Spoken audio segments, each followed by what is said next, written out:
কিরে সাকিব, কি ব্যাপার? হঠাৎ থামাকে ডাকলে কিছু বলবি নাকি? কিরে বাটলার, তুই কি জানোস না তোর কেন ডাকছি? তুই আমাকে আনছস তো তুই বলস না যে কেন আমাকে ডাকলি? আসলে বাটলার, তোদের জন্য অনেক খারাপ লাগতেছে আমার। কাহিনী কিরে? আমাদের জন্য তোর আবার কিসে কষ্ট হচ্ছে? তবু যে আমাদের ছোট বাচ্চারা একেবারে পিছন পড়ে দিছে। এত সাহস আমাকে মাটায়, আমরাও তোমাদেরকে পিছন দিয়ে ভরে দেব। এই দিন দিন না, তোদেরকে আমাদেরও দেখার আছে, আমরা তোদেরকে দেখে ছাড়বো। কথাটা কি ভেবে বলছস?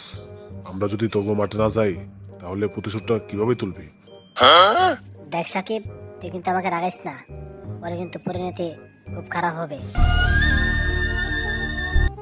দেখ, এত শীতিস না। আজকে এখান থেকে যাওয়ার সময় তোকে সুলতান ডাইন্স থেকে স্পেশাল উত্তর কাচ্চি খাওয়াবো। তোর এত বড় সাহস, তুই আমাকে কুত্তার কাচ্চি খাওয়াবি? কানে হেডফোন লাগায়া জনি সিং এর একটা গান ধরে দিবি, তারপর চুপচাপ খেয়ে নিবি। কোনটা কুত্তা কোনটা হাসি তুই বলতেই পারবি না। হ্যাঁ বাবু, ভালো ভালো প্লেয়ার আইছে না, তাই তোরা আমাদেরকে হারাইয়া অপমান করতেছস। এ হালার ফুট, তবু কি আমরা না খুঁজছি প্লেয়ার না আনতে? আমাদেরও তো অনেক ভালো ভালো প্লেয়ার খেলছে না। তোদের কি এর চেয়ে আরো ভালো ভালো প্লেয়ার আছে? কেন রে, আমাকে দলে জানি হিরো আলম খেলছে না, তুই কি জানোস না? হ্যাঁ? তোকে আবার হিরো আলম নামে প্লেয়ার আসলো কোথায় থেকে? ওই হিরো আলমকে তো ঠিক চিনলাম না। বাংলাদেশের সেরা লোয়ার হিরো আলম লে বুঝি হ্যাঁ চিনে না? এই হিরো আলম কি ব্যাটসম্যান নাকি বলার? তার নাম হিরো আলম, সবাই লাগাই মলম। এবার কি রে সাকিব? মানে বুঝোস না, ও তো অলরাউন্ডার। ও যদি থাকতো তবু সব করি রে পুরো মলম লাগা দিত। তাই নাকি রে? তাহলে তুই যদি ভালো খেলে তাহলে ওর সমস্যা হচ্ছে কি? ও খেললো না কেন?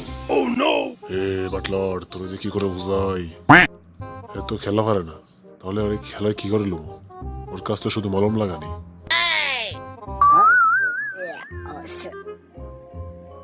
তুই কি আমারে মারা লেবে নাকি? একবার বলস সেরা খেলোয়াড়, আবার বলস খেলা পারে না।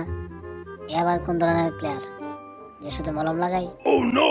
এটা বোঝার জন্য তোকে জনি ভাইয়ের কাছে অনলাইন 1 ঘন্টা ক্লাস করতে হবে, তবে তুই সবকিছু বুঝতে পারবি। 1 ঘন্টা গিটারের ক্লাস করলে তুই বুঝতে পারবি যে মলমের কি উপকারিতা। টিকেটের সাথে গিটার ক্লাসের কি সম্পর্ক? টিকেটের সাথে গিটারের কোনো সম্পর্ক নাই রে বেকল, মলমের সাথে গিটারের সম্পর্ক। তাই তোকে বললাম তুই 1 ঘন্টা গিটার ক্লাস কর, তাইলে সব বুঝতে পারবি। আসলে বাঙালি মানেই ভেজাল। দেখ, বেয়াদবি করবি না, পরে কানের নিচে এমন একটা মারুম 14 গোষ্ঠীর নাম বলে যাবে। তোকে সামান্য কথা বলার জন্য তুই আমাকে কানের নিচে মেরে দিবি? হালার ফুট, তুই জালে হান থেকে পরে এমন মানে মারুম পাবলিকের সামনে মুখ দেখাতে পারবি না। যা তাড়াতাড়ি টিকু টিকু দেশে যা।